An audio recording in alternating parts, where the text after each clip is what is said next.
सर्वव्यापी तुमे सर्वशक्तिमान नाही किछि तुम असाध्य कठिन सर्वव्यापी तुमे सर्वशक्तिमान नाही किछि तुम असाध्य कठिन सर्वद्रष्टा तुमे सर्वज्ञाता तुमे सर्वकर्ता तुमे महान असीम सर्वद्रष्टा तुमे सर्वज्ञाता तुमे सर्वकर्ता तुमे महान असीम नाही नाही तुलना तुम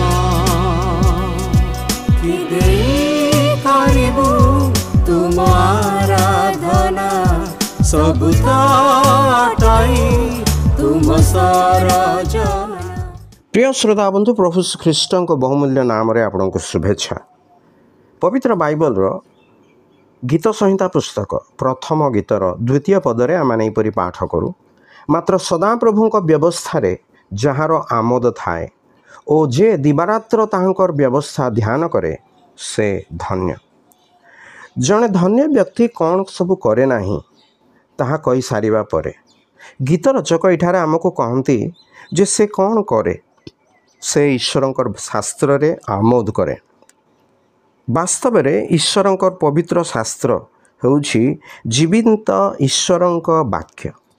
मनीष बंचिबा पई रोटी बा अन्य भोजन करे, मात्र ईश्वरंकर वाक्य कहे मनुष्य केवल रोटी रे बंचे नाही, मात्र ईश्वरंकर मुखरु निर्गत प्रत्येक वाक्य द्वारा बंचिब। तेबे यार अर्थ कौन?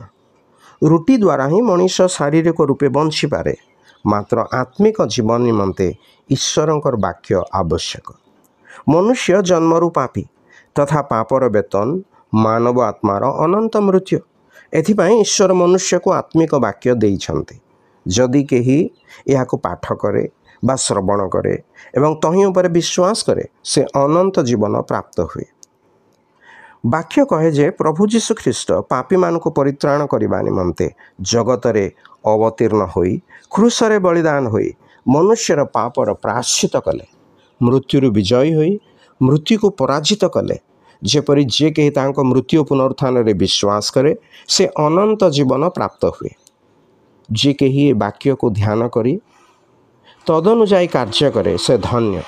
गीत रचक आपे कहती मुझे परी तुम्भ विरुद्ध पाप न करे एथिपाई तुम्भ वाक्य मो हृदय संचय करी रखिअछि।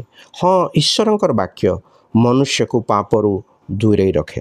तेबे प्रिय बंधु, आपण केउठारे आमोद करती?